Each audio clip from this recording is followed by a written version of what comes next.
Scott and Malia have their first kiss, and someone's life hangs in the balance. Let's break down Season 6, Episode 16 of Teen Wolf right here on What Happened. What's going on, you lovely people? Lisa here, and welcome back. First, happy Labor Day. I hope you had a great holiday, and I'm sorry that this video is later than usual. I was actually out of town for the holiday, and it was nice to kind of get some relaxation and not have to worry about videos, but I'm back making you this video. But I hope you did get some relaxation and enjoyed your holiday. Let's talk about this episode called Triggers.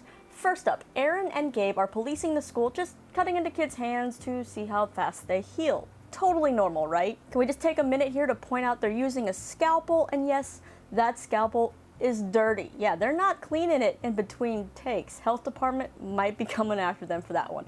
And also, if they're like cutting into supernatural people, then cutting into humans, is the blood of those supernaturals getting into the human systems, and is it doing anything?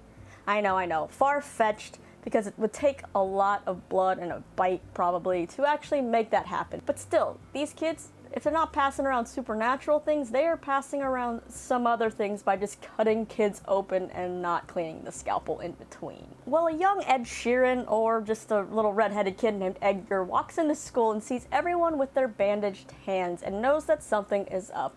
And if this is me, I would have turned right around and called in a sick day. He tries to escape Gabe and Aaron, runs to the library, but gets caught and they slice his hand.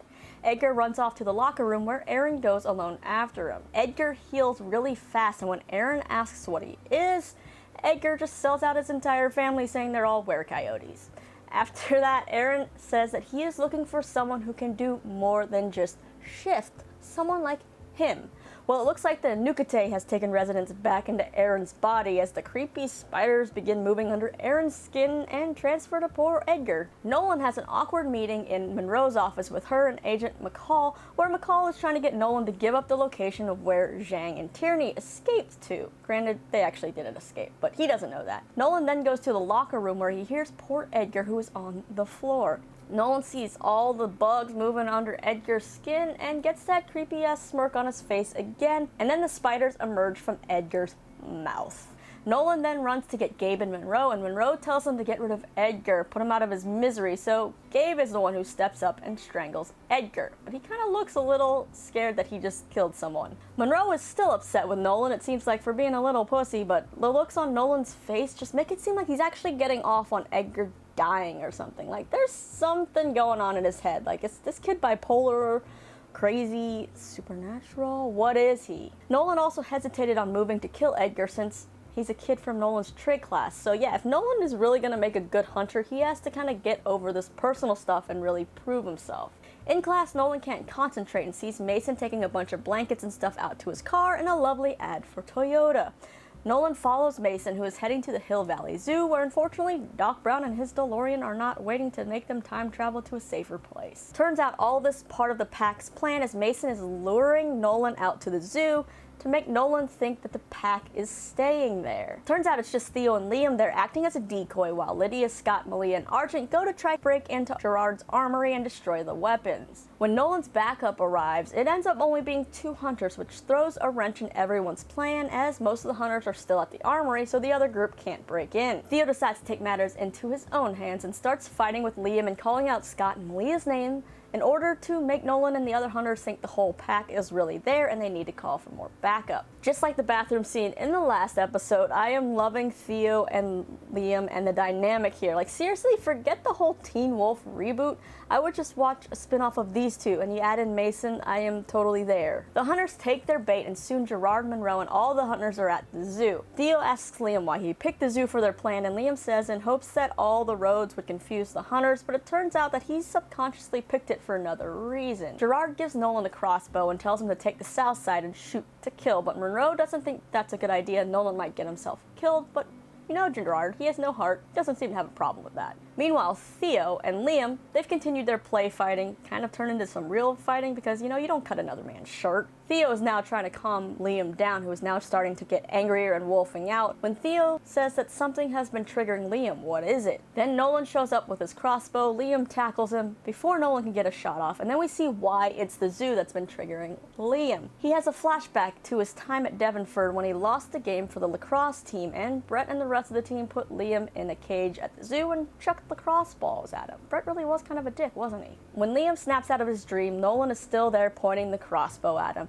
and he says that Monroe wants him to kill Liam or she'll kill him, like she'll kill Nolan, and we all know that that might actually happen with the way that Nolan's been failing at all his missions. Liam then starts to defend himself and goes after Nolan, pins him against the wall, but instead of punching Nolan and hurting him, he decides to take his anger out on the wall, bloodying his hand. Theo shows up and knocks Liam out from behind to kind of save Nolan, and then he tells Nolan to run in the same kind of way that Gerard told Argent to tell Scott to run. When Theo and Liam are driving back, it seems like Liam has cooled himself down, and Theo tells Liam, next time you have a plan like this, please don't pick a place that triggers you into a murderous rage. Looks like the Nukete is heightening Liam's anger, as Theo points out people can only feel one emotion at a time, and when Liam gets scared, he gets angry, so his anger is amplified, where it seems like everybody else's fear is amplified.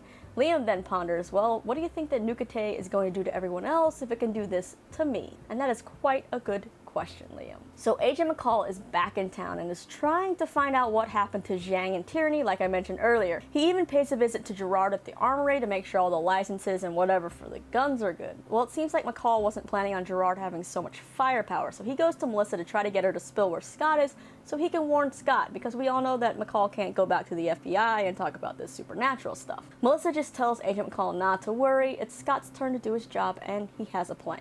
It looks like Gerard also has a plan to get to Scott. His plan is to try to kill Scott's beta, in other words, Liam, because the bond between an alpha and a beta is stronger than that of a parent and a child, and if he can kill the beta, especially in front of Scott, not only would Scott fall, but the whole pack would break. So that's why Gerard isn't too worried when they get a call saying that something fishy is happening at the armory, because he is just set on finding Liam. Thankfully, he doesn't get his hands on him. Now at the armory, Lydia, Scott, Argent, and Malia have been waiting in a car, debating whether or not to carry out their plan since the hunters don't seem to be leaving. While they're all arguing over what to do, Lydia has a premonition and sees the windshield cracking. Now instead of speaking up and actually telling them what she saw, they continue to decide what they're supposed to do, and then they see that the hunters leave, so the pack make their way into the armory, where Scott and Malia head to the weapons area to try to blow those up, while Argent and Lydia go to the control or surveillance room. Lydia then starts to hear gunshots and shell casings, and finally tells Argent about those and the windshield she saw cracking. Yeah, I got a feeling this mission isn't going to go well. By this time, they are all in too deep to just leave, so they decide to continue their plan, and Malia and Scott go to the place where all the guns are supposed to be, and well, they find that they're gone. So where'd they go? Argent tells Scott and Malia to get out of there, but Scott catches a whiff of Zhang and Tierney's scent coming from behind a closed door. So of course, he tries to open it, but surprise, it's just another one of Gerard's sneaky traps. Gerard set up a piece of skin with Tierney's tattoo on it and Zhang's ear so they'd fall for the scent, thinking those two were still alive. Scott and Malia are now trapped because they've set off the alarms, and there are sensors scanning the floor for motion. If they get triggered, all the oxygen from the room will be sucked out and Scalia will be over before it even really got to start. Argent ends up figuring out what pipe leads to the room where Scott and Malia are and is able to warn them about those sensors. After some Mission Impossible maneuvers, the two end up on the top shelf just right in the few inches between the sensors. Yeah, what a convenient place. Of course, it's like the right time to put some sexual tension in here, right? As they both realize, hey, you know, this horizontal position, it's not actually as uncomfortable as we think. It's actually quite nice. You know Scott totally enjoyed pulling Malia back down onto him while that sensor almost tripped. While laying on top of Scott, Malia comes up with a plan as she sees a lock on the window, decides to go smash it. So she makes those plans and does her best American Ninja Warrior moves, courtesy actually of stuntwoman Jessie Graff, who is from American Ninja Warrior, as she gets to the lock. But of course, nothing can go right for our heroes, right? Should have listened to Lydia's premonitions. Malia manages to break the lock, but as it falls to the ground, it breaks into smaller pieces, and one of those small pieces sets off the sensor.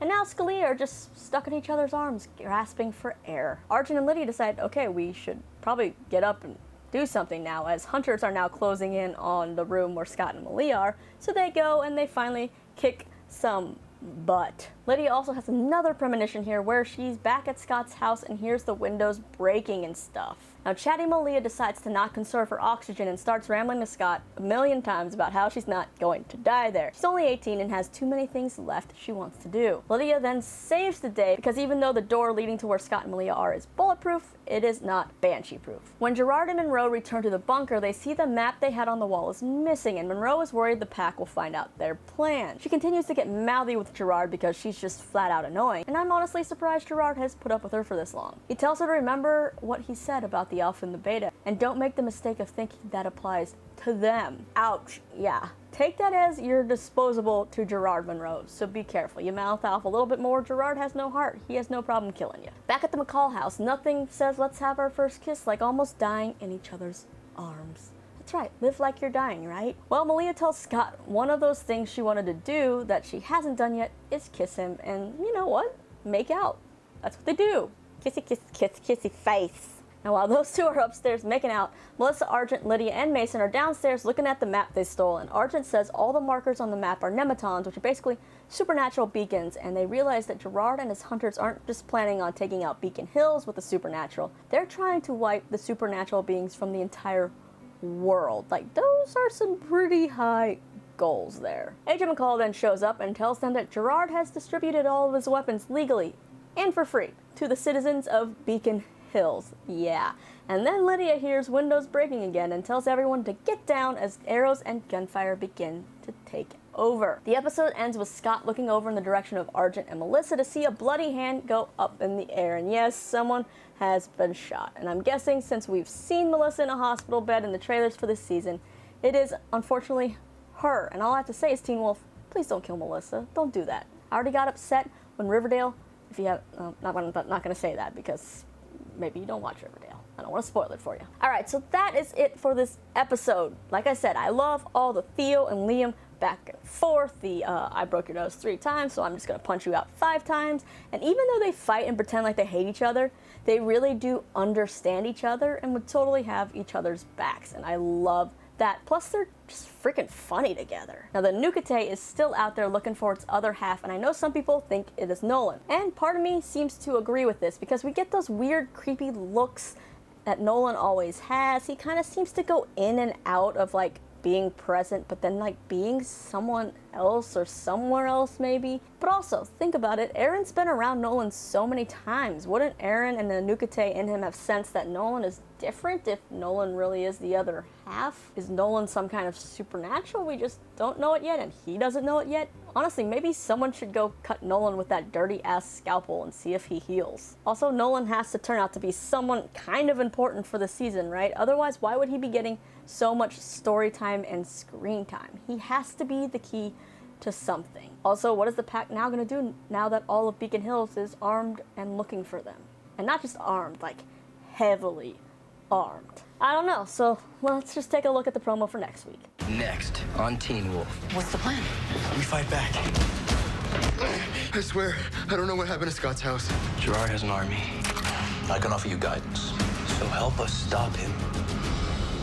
I think you've realized that stopping Gerard now means killing him.